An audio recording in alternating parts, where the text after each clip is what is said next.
Welcome to the Voice of San Diego at home. That's right, Voice of San Diego at home, Wednesday, April 15th, 2020. Look at this whole new thing we've launched. It is Voice of San Diego at home. It is what we're calling this whole effort. Hello, I'm Scott Lewis. I'm the CEO, editor-in-chief of Voice of San Diego. We're back at you. We're going to be doing this Monday, Wednesday, and then on Friday, we're going to be doing it with Instagram. Some of the other team members, they said, look, Scott, you're great. You're really good at all of this, but you're kind of busy. Maybe you should do some other things. Maybe you should prepare a little bit more. Let's set some expectations. So Voice of San Diego at home is launched. Let us get right into the news today. I wanted to talk first about my favorite graph. It's my favorite thing that we are following at the whole county of San Diego. Of course, this is the County of San Diego's coronavirus disease 2019, COVID-19. That's what, of course, COVID-19 is. Here's the latest. This is the curve. This is the vaunted curve. This is what we've been talking about. This is the whole reason we're doing all this, is to keep that curve from going up in the air. And we want to keep it flat. It was flattening. There's a little bit of a jump in the previous day's, tally, which is not good. But this is the number here I'm most focused on. These two numbers, hospitalizations and ICU. Let's talk about why. Let's talk about why really quickly. Let me get to a tweet I saw. This is Scott Adams. You might know him as the writer of Dilbert, the comic Dilbert. He says, based on what we now understand about coronavirus, it seems clear to me that the consensus of opinion in the country is that losing a few 100,000 people, or fewer if we're clever, is an acceptable risk for reopening the economy. I'm in a higher risk category, and I agree. This set me off today. It set me off, especially this follow. Look at this follow. This is just an amazing follow. It feels like satire. Although I would like an option for assisted suicide, just to skip the last day or two of drowning in my own lung juice. What in the actual heck is this? Let's go back to our favorite thing here. I am tired. I am so tired of seeing people say, we're okay with this X many people dying because it would be worse because of what's happening to stop them from dying. We're not only talking about people dying. Even if that was okay, a few 100,000 people dying, even if that was okay, there's this right here. This right here, keeping people alive, is part of the big thing we're doing here. What we're trying to avoid is thousands and thousands of people having to go to hospitals and to ICUs to stay alive, to keep from drowning their own lungs. Thousands and thousands of people are what we're trying to keep from having to go through this experience, from drowning in their own lungs. If you let everybody loose, it's not just the few 100,000 people who might die. That's a macabre vision, by the way. A few 100,000 people dying, drowning in their own lungs. We're okay with that as long as we can go to Pizza Hut. We're also talking about this number, the ICU number. If we let a few 100,000 people die, that means that several million people have to go to hospitals and to ICUs, and that is what we cannot do. We don't have the capacity to do that, and that's why we're going through all this. That is why we are going all through this, so that we can make sure that the people we can save can be saved. That's the whole point. If you run across somebody who says, we're okay with X number of people dying, first of all, say, that's crazy, that's macabre. But second, say, what about all the people that have to go to the ICU? What about all the people that have to be hospitalized? That's the worry. That's the scary part. Tents full of people that can't get the ventilators, tents full of people who can't get intubated, tents full of people drowning in their own lungs. He's making a joke about, well, I'd rather skip that part. No kidding. No kidding. Today is all about your questions. We are going to get to your questions. I'm not sure I'm going to be able to answer them, but send them in. If I can't answer them and they're good, I'll ask somebody to look into it. I have some poll, Voice of San Diego. We do investigative journalism. We do explanatory reporting. Our team's been on the ball, just going nuts the last few weeks, energized, fighting for information, asking for information, going out in the streets, talking to people who are homeless, trying to find people who are facing abuse in their housing, trying to get to the most vulnerable people and understand their situation, trying to understand the economic situation, trying to understand the government situation and what has happened with everything as we continue in this new reality. So send your questions in. If you're on Facebook, you're on Twitter, you're on YouTube, let me know. We will either answer your questions or not. Let's go through some news. Testing. Everyone agrees one of the ways out of this is testing. If we understand who has it, who they were around, and who might be affected by it, we can help them, we can take care of them, we can isolate them, and we can go about life. That's the only way. We're not going to eradicate COVID-19 anytime soon. So if we ever hope to go back to any kind of functioning economy and culture, we're going to have to learn to live with the threat. And we cannot learn to live with the threat if we don't know the threat. So testing has been held out. Yesterday, Governor Gavin Newsom said testing capacity is the most important factor in ending the state's current lockdown. Testing capacity is the most important factor in ending the current lockdown. Epidemiologists and doctors have echoed that claim. Our Will Huntsberry said, all right, where are we at with testing? How are we doing with testing in San Diego? Widespread testing allows public health officials to better track the spread of a virus and clear people for going back to work. I bet you'll see a lot of businesses soon. If they want to get back to work, they want to make sure their employees are okay. They want to communicate to their clients and to their customers that they're okay. Probably going to be interested in testing. So where we're at with testing? Well, last week, it's gone down in San Diego.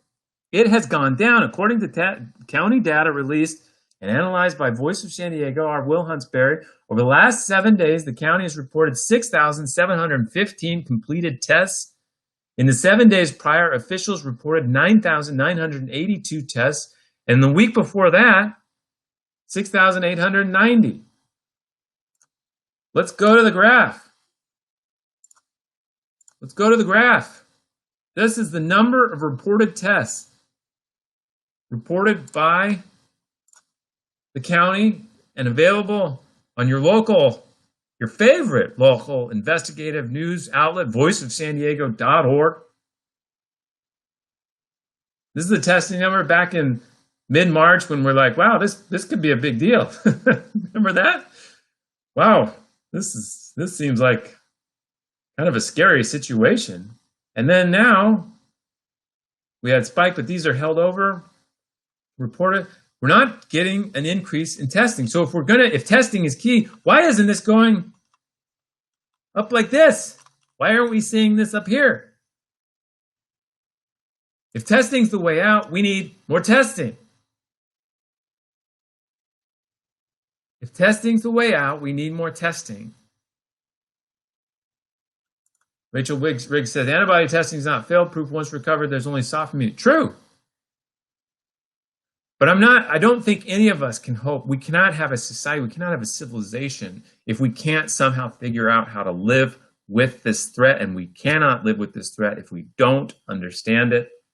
And we do not understand it at the moment. That is for sure. That is for sure. Testing, check it out, voiceofsandiego.org. We have a major update on that. Another question I've been getting a lot, and I was interested in too, is parking. Great time to park downtown. No, it's really easy. Just pull right in where you want. Not that I've had to do it. Great time to park anywhere. Went to go pick up some takeout in the village in OB, Newport Avenue. No problems pulling up right where I wanted to be.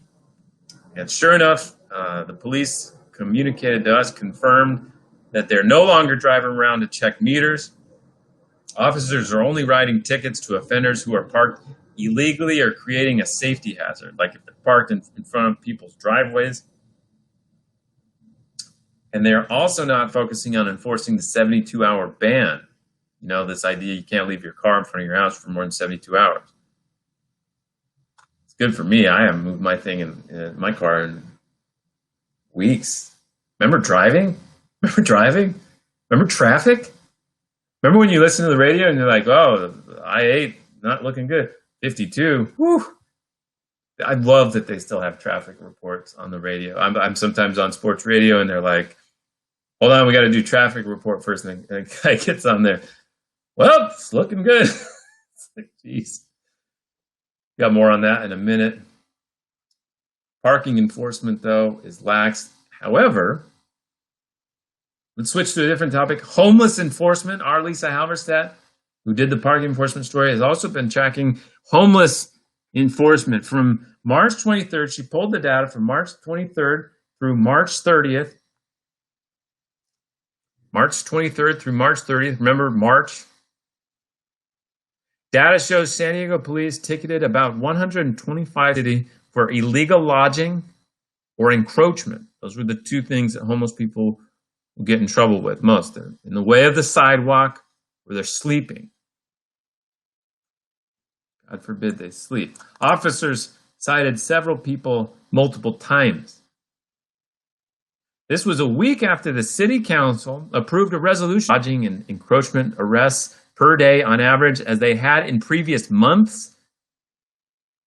They'd cut back a little bit on that vehicle habitation, but it all closely matched trends from before. The police told Lisa Halverstadt, during this time, our officers have been instructed that we are utilizing enforcement as a last resort. Our focus is on providing balance during this very turbulent and chaotic time for everybody. The balance he's talking about is the mayor and the city leadership are very worried that they're going to be blamed again for allowing another virus to run rampant in the homeless population. They do not want homeless people to succumb to the disease, and they want to make sure they've done everything they can to avoid that. And part of that is to get them off the street, they say. They say they want people to go to the convention center, which has now been converted into a homeless shelter. Convention center just this week started taking people in from off the street. The convention center has about 800 people there right now. Most of those people were in other shelters, were in other tents where they were packed in there really tightly. And they got quite worried that in those conditions, the coronavirus would spread rampantly and cause a public health catastrophe. They moved all of them out of those large tents into the big convention center. And that filled it about halfway, a little more than halfway. The other half is now being filled now. They're trying to get people from the streets into the convention center. For various reasons, some of the people don't want to go. Some of the reasons have to do with being afraid of getting the coronavirus at the convention center. So, to help them with that, the mayor and the foundation, Lucky Duck Foundation, just announced that they're going to test everyone at the convention center and everyone who comes in for the coronavirus. Big civil issue right now about whether this enforcement is necessary, is good. The police are also talking about, when they say on providing balance, they're talking about the balance of the complaints they get from neighbors and residents about people pulling up shop. In particular, our Lisa Halverstadt actually went Friday morning. Remember when it was raining, downpouring? You know what Lisa Halverstadt was doing? She was at the downtown library interviewing homeless people in the downpour who were hanging out underneath the awning of the library because it was pouring rain. officers were there enforcing these encroachment and illegal lodging issues as well. So Lisa Halberstadt has been all over the most vulnerable people and trying to understand their situation. Also, check out voiceofsandiego.org. We've got a report from Maestro Christian about calls to child abuse hotlines, which have gone down, obviously, because many of the calls were made by people who were at schools or other places where they noticed that children were having a hard time. You talk to experts who say that doesn't mean things are better. In fact, it probably means things are worse. Check that out at voiceofsandiego.org. All right, this was all about your questions. I'm trying to track the chats. We're on live on Twitter, on YouTube, and on Facebook. So I will try to follow what we have here. Let's get into some questions we got in first. Questions that we got in first. One of them was from Michael Leonard, member of Voice of San Diego. We have about 3,400 people who give Voice of San Diego money. Michael Leonard is one of them. Thank you, Michael Leonard. He said, I'm continually confused regarding the three officials I see repeatedly in the news. Dr. Wilma Wooten, Nick Y. Sorry, I don't recall how to spell his name. Dr. Nick. And another guy named McDonald, I think. Can you please tell us how their positions and duties differ? I'm sure they all have important jobs, but they all seem interchangeable. Okay. Hey, what Voice of San Diego is good at. Let's go right to the tape. These are the three people we're talking about. Dr. Wilma Wooten, Dr. Nick Ifantides. Well, this is a mistake. This needs to be Dr. My apologies, Dr. Wilma Wooten. Dr. Nick Ifantides and Dr. Eric McDonald. Let's explain their three roles. Dr. Wilma Wooten. She's the county's chief public health officer. All of these big decisions ultimately are hers. Well, she's the one with the biggest voice and the most important voice on many of these issues. For example, on March 16th, San Diego banned gatherings of 50 or more people. Same day, restaurants were ordered to go to takeout only. These decisions were made by the department that Dr. Wilma Wooten runs. Dr.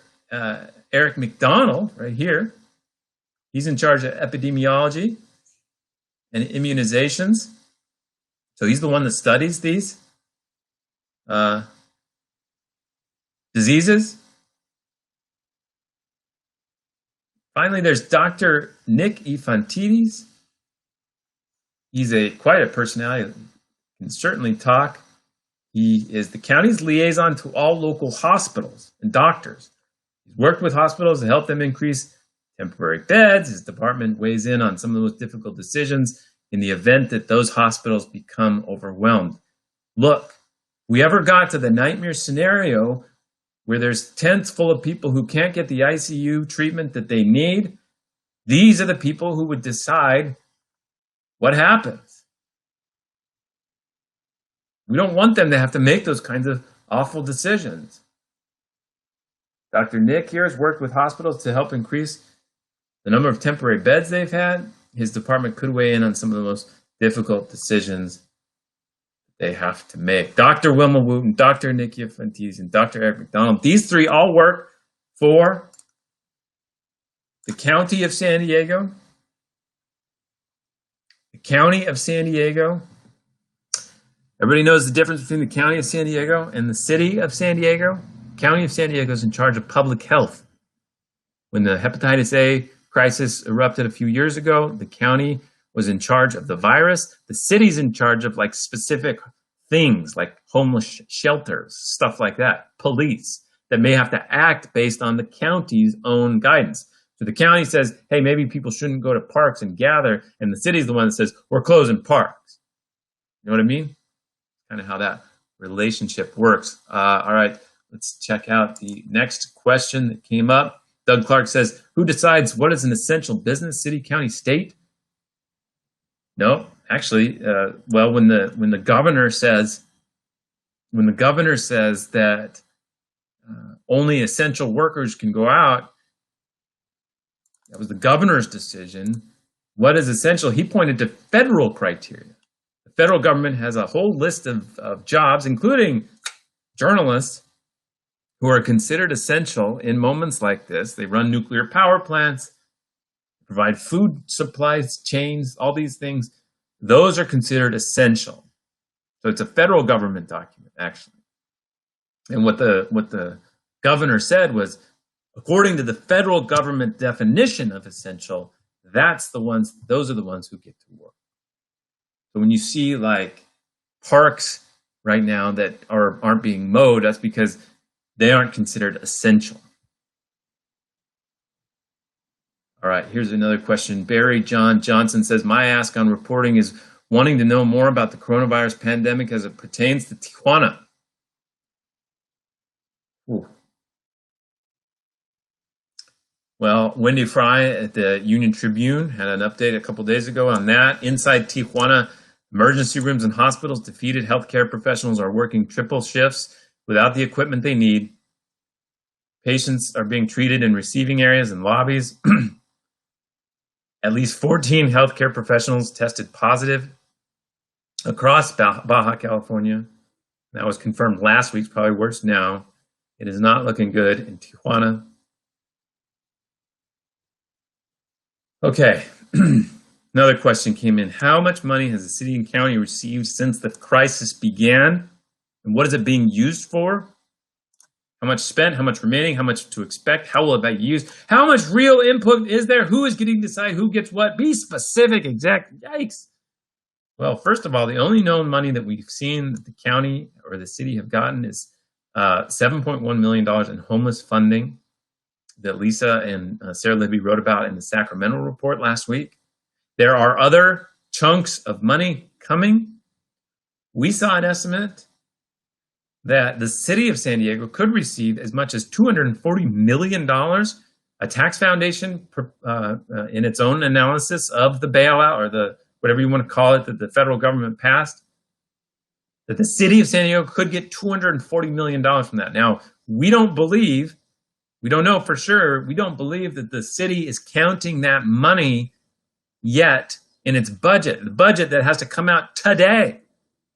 Today, the city of San Diego is proposing, the mayor is proposing his first draft budget of how we should spend money for the next year starting in July. And we don't believe that he's counted any of what might come, what could come from the federal government. $7.1 million so far in homeless funding has been directed mostly to the efforts to A, secure some of the hotel rooms, and B, to pay for the convention center efforts that are going on. Again, the convention center went from being an economic driver in San Diego to now a homeless shelter. We do not know how long that's going to last. We talked today about ways we might be able to understand what the plans are for the convention center. Another question came in. Communities of color who are at high risk and lack the proactive services regarding COVID-19. Kaiser Health System doesn't respond to complaints about the behavior towards our communities. We received a corporate response which doesn't address our needs. I think this is more of a comment. I'm just getting it out there. We can keep looking into things like this. We believe they will mitigate their losses and decided to accept that Black and Latino people will suffer. Oh, this is a rough time. All right, let's get into any questions that have come up here. Are you seeing the no vacancy movement to house people in empty hotels? Garcetti's in the hot seat. There are about 2,000 hotel rooms. He's talking about Garcetti, the mayor of LA. There are 2,000 hotel rooms set aside. The county updates us every day on how many of those are now being occupied. They were set aside, one for people who got the virus but couldn't isolate themselves, and the other group was put to the regional task force for the homeless, set aside for people who are homeless, who are in danger of getting the disease or are not able to isolate or be safe.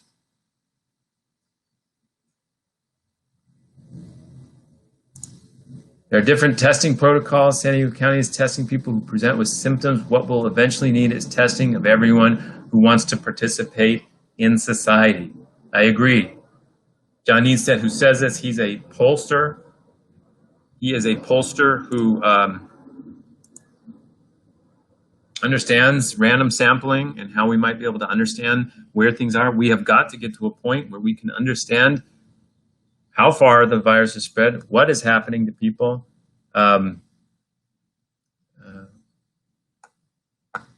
you know, who's got it, how we can isolate them, how we can take care of people who get it. Open the vacant hotels for homeless. All right, look at that, giving you some. I'm late. Sorry, Doug. You can always watch it on repeat. My friend Amy. Oh my God, there's a bird in the house. Oh, crap.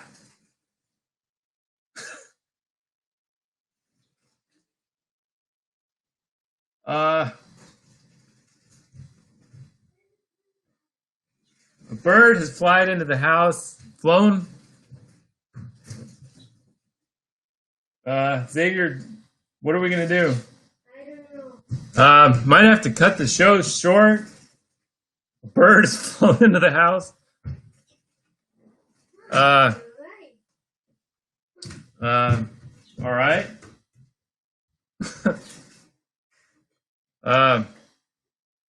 Flew. Bird flew. Thanks for the correction. I'm gonna have to save this bird, I think. Xavier, get the broom. Okay. Wow. It's a sign. Yeah, it's something. Xavier, you got the broom?